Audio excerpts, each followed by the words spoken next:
আসসালামু আলাইকুম।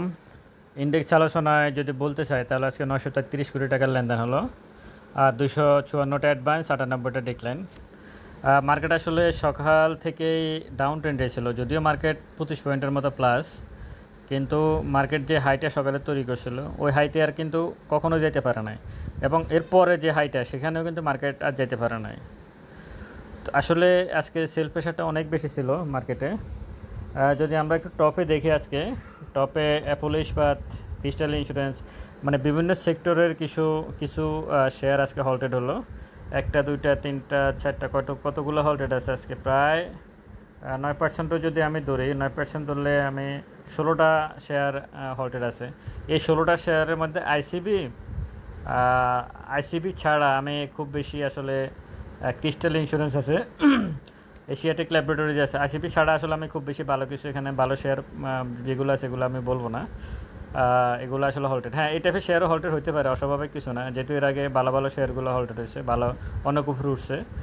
তো আসলে এর আগে ব্যাংক সেক্টরটা এক টানে উপরে উঠে গেছে, কিন্তু আমি ভাবছিলাম যে এরপর হয়তো ইন্স্যুরেন্স বা ইঞ্জিনিয়ারিং অথবা টেক্সটাইল এই শেয়ারগুলো এক একটা শেয়ার ধরে ধরে উঠবে, কিন্তু সেটা না করে কিন্তু মানে মিক্স শেয়ার এখন এটা রেখে বললে হল্টেড হচ্ছে। তো এই হচ্ছে অবস্থা। গেইনারের তালিকায় আছে এটা। লুজারে যদি দেখি, লুজারে আজকে আসলে 10% একটা শেয়ারই আছে ডাউন ট্রেন্ডে, আর বাকিগুলো আসলে 9%, 7%, 6% করে আছে। এই শেয়ারগুলো অনেক বাড়ছে এই কারণে। এখানে আবার কিছু বিষয়, যেমন এসপি সিরামিক, যেটা এটা সালমান এফ রহমানের শেয়ার, এই বিষয়গুলো আসলে আছে। তো এগুলোর কারণে সমস্যাটা তো হইতেই পারে। ইউনিয়ন ব্যাংকেরও একটা নিউজ আছে, যার কারণে হয়তো শেয়ারটা পড়ে গেছে। বেলুতে যদি দেখি, বেলু আজকে কে আছে, কোন শেয়ার? ব্যাট বিসি, মোবিল যমুনা, অলিম্পিক, জিফি, এসপিসিএল, ব্রাক ব্যাংক, অগ্নি সিস্টেম, স্কোয়ার ফার্মা, বেস্ট হোল্ডিংস, লঙ্কা বাংলা। বলিয়াম যদি দেখি, বলিয়াম আজকে আছে আইএফআইসি, এসালাম কোল্ড স্টোরেজ, জিআইবি, এগুলো ট্রেডেও সেম, আইএফআইসি, ব্যাট বিসি, এসপিসিএল, জিপি, পরসুন, ওরিয়ন ফার্মা শেয়ারটা শুধু পড়ছে। ওটা যখন ওরিয়ন ফার্মা যখন উপরে ছিল তখনও বলিয়াম হয়েছে, ট্রেড হয়েছে। এখন যখন নিচেও পড়ছে, পড়ে এখন আবারও কী বলে ওই বলিয়াম হচ্ছে, ট্রেড হচ্ছে, কিন্তু উপরে আর ওঠে না। এই হচ্ছে অবস্থা, কখন উঠবে কেউ জানে না। যাই হোক, এখন আমরা যদি একটু দেখি, ছাড়টা দেখি।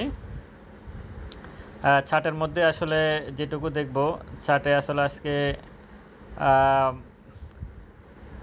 যে ক্যান্ডেলটা তৈরি হয়েছে, আমি বলবো ক্যান্ডেলটা আসলে খুব বেশি ভালো না। আমি কালকের ভিডিওতে বলছিলাম যে মার্কেট কিন্তু বাড়লেও এভাবে আর বাড়বে না। এখানে যে 1000 পয়েন্ট যেভাবে বাড়ছে সেভাবে বাড়বে না, আস্তে আস্তে বাড়বে মার্কেট। কিন্তু ক্যান্ডেলটা তো অনেক বেশি উপরে, অনেক বড় একটা উইক। তার মানে এই অংশটুকুতে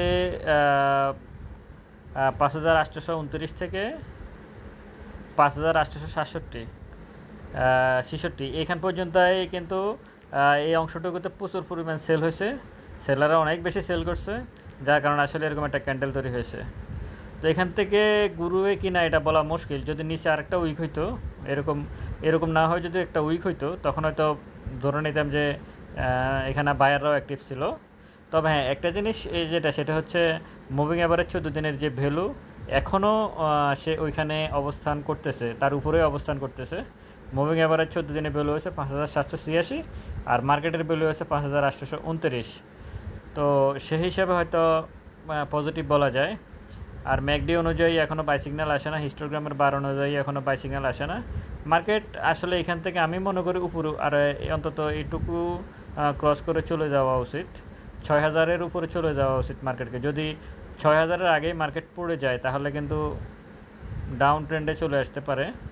এখন পর্যন্ত এই মার্কেটে যে ফ্লো, এটা কিন্তু আপ ট্রেন্ডের ফ্লো বোঝা যাচ্ছে, কিন্তু যদি এরপর যদি এবার পড়ে যায় তাহলে কিন্তু মনে করি একটা ঝামেলা হতে পারে, মার্কেট আবার ডাউন ট্রেন্ডে চলে আসতে পারে। তো ভলিউমটা গতকালকে তুলনায় একটু কম, এই হচ্ছে কথা। আসলে মার্কেট এখন এই মুহূর্তে, আগামীকালকে মার্কেট পজিটিভ, সপ্তাহের প্রথম দিন মার্কেট পজিটিভ ছিল, আশা করি এই সপ্তাহ পজিটিভ যাবে। তবে খুব বেশি খুব অনেক বড় বড় প্লাস থাকার সম্ভাবনা কম মার্কেটে, এইটুকু আপনারা মাথায় রাখবেন।